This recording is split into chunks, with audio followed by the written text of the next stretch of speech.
السلام علیکم ورحمۃ اللہ وبرکاتہ. میں ہوں آپ کا میزبان حافظ محمد دانش. محترم سامعین ناظرین، آپ کا خیر مقدم ہے ہمارے دار ارقم یوٹیوب چینل میں.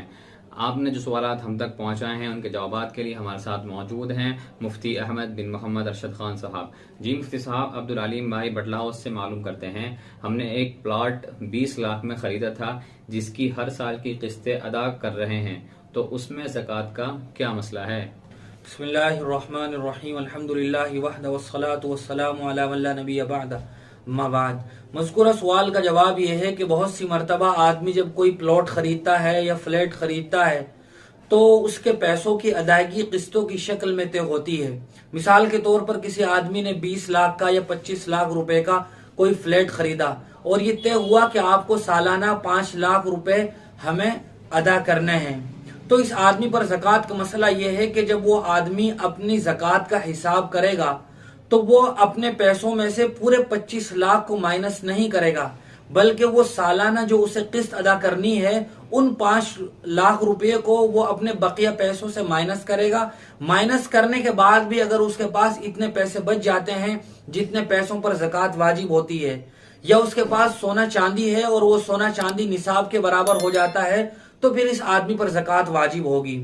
خلاصہ یہ ہے کہ 25 لاکھ روپے کو وہ مائنس نہیں کرے گا، بلکہ اس کی جو سالانہ قسط ہے ہر سال زکوٰۃ کا حساب کرتے ہوئے وہ اسی سالانہ قسط والے پیسوں کو مائنس کرے گا، بقیہ پیسوں پر زکوٰۃ واجب ہوگی. جمیل بھائی بٹلہ ہاؤس سے معلوم کرتے ہیں، کیا اعتکاف والا شخص قضاء حاجت کے لیے اپنے گھر جا سکتا ہے اگر مسجد میں انتظام نہ ہو؟ عام طور پر آج کل مسجدوں میں اس بات کا انتظام ہوتا ہے کہ آدمی اپنی ضروریات سے مسجد ہی میں فارغ ہو جائے، لیکن اگر کہیں ایسا ہو کہ مسجد میں اپنی طبعی اور قضاء حاجت کی ضرورت پورے کرنے کی گنجائش نہ ہو، مثال کے طور پر باتھ روم وغیرہ خراب ہو یا یہ کہ اس مسجد میں باتھ روم وغیرہ کا انتظام ہی نہ ہو، تو آدمی اپنے گھر جا کر اپنی ضرورت پوری کر کے واپس آ سکتا ہے. لیکن یاد رہے کہ وہ اپنی گھر جا کر صرف اپنی ضرورت سے فارغ ہو اور اس کے بعد فوراً مسجد آ جائے، وہاں بیٹھ کر یا کھڑے ہو کر باتوں میں مشغول نہ ہو. اس میں اس بات کی بھی گنجائش ہے کہ اگر مسجد کے پڑوس میں اس کے کوئی دوست کا گھر ہو جہاں اسے اس بات کی پرمیشن اجازت ہو کہ وہ آ کر اپنی ضرورت سے فارغ ہو سکتا ہو، تو اس معتکف کو اختیار تو ہے کہ وہاں اپنی ضرورت سے فارغ ہو جائے، لیکن شرعی طور پر ضروری نہیں ہے کہ وہ اس قریب والے گھر میں ہی دوست کے گھر میں فارغ ہو، بلکہ اپنے گھر جا کر وہ اس کے باوجود بھی فارغ ہو کر آ سکتا ہے. لیکن اگر اس اعتکاف میں بیٹھنے والے آدمی کے 2 گھر ہوں، ایک گھر مسجد کے قریب ہو، ایک گھر مسجد سے دور ہو، تو پھر اس آدمی کے لیے ضروری ہوگا کہ وہ قریب والے گھر میں ہی اپنی ضرورت فارغ کر کے واپس مسجد میں آ جائے. ایک صاحب کا سوال ہے، بعض لوگ میت کو دفن کرنے کے بعد ان کی قبروں پر درخت کی ٹہنی لگاتے ہیں اور یہ کہتے ہیں کہ اس سے مردے کو عذاب نہیں ہوتا ہے، اس کی کیا حقیقت ہے؟ محدثین نے آپ صلی اللہ علیہ وسلم کے اس عمل کے بارے میں یہ لکھا ہے کہ آپ صلی اللہ علیہ وسلم کو وحی کے ذریعے سے بتا دیا گیا تھا کہ ان 2 قبروں والوں کو عذاب ہو رہا ہے، اور یہ بھی آپ کو وحی کے ذریعے سے بتا دیا گیا تھا کہ اگر تر شاخ ان کی قبر پر لگا دی جائے تو یہ عذاب سے بچے رہیں گے. یہ صرف آپ صلی اللہ علیہ وسلم کے ساتھ خاص تھا، بقیہ کسی صحابی نے بھی کوئی یہ عمل نہیں کیا ہے، اور آپ صلی اللہ علیہ وسلم نے بھی ان 2 قبروں کے علاوہ کسی اور میت کی قبر پر اس طرح کا کوئی عمل نہیں کیا ہے. لیکن اس طرح کی کوئی بات عام لوگوں کے لیے شریعت سے ثابت نہیں ہے، بلکہ یہ عمل صرف آپ صلی اللہ علیہ وسلم کے ساتھ خاص تھا. ذاکر بھائی پرانی دہلی سے معلوم کرتے ہیں، آج کل مسلمان غیر مسلموں کی لاش شمشان گھاٹ لے کر جاتے ہیں اور کہتے ہیں کہ یہ انسانیت کی خدمت ہے، ان کا یہ عمل کرنا کیسا ہے؟ مذہب اسلام کی اور شریعت کی تعلیم یہی ہے کہ غیر مسلموں کے ساتھ بھی اچھا برتاؤ کیا جائے، ان کے ساتھ کسی قسم کا دھوکہ یا خیانت نہ کی جائے، بلکہ اگر وہ پڑوسی ہوں تو ان کا بھی خیال رکھا جائے، اور اگر کسی مصلحت یا ضرورت کی وجہ سے ان سے معاملات کی یا ملاقات کی ضرورت پیش آئے تو وہ ملاقات بھی کی جا سکتی ہے،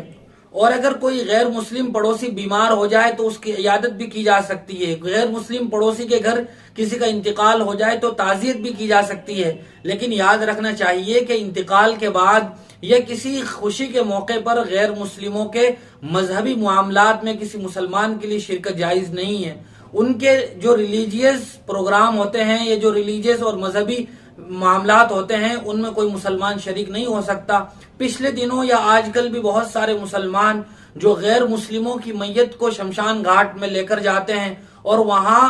انہی کے مذہب کے مطابق اس کو جلاتے ہیں، تمام تر کام انجام دیتے ہیں. شریعت اسلامیہ کی روح سے یہ جائز نہیں ہے، بلکہ غیر مسلم حضرات ہی ان کی بقیہ رسومات کو پورا کریں یا یہ کہ سرکار اس کا انتظام کرائے، لیکن مسلمان کے لیے جائز نہیں ہے. آج کل مسلمان صرف 2-4 نہیں بلکہ پورا کا پورا قافلہ اور جماعت کی شکل میں وہ شمشان گھاٹ جاتے ہیں اور اس پورے معاملے کو انجام دیتے ہیں. یہ شرعاً جائز نہیں ہے.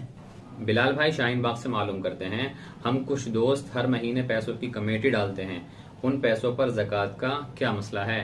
بہت سارے علاقوں اور محلوں میں ایسا ہوتا ہے کہ کچھ دوست و احباب مل کر ہر مہینے پیسوں کی شکل میں کمیٹی ڈالتے ہیں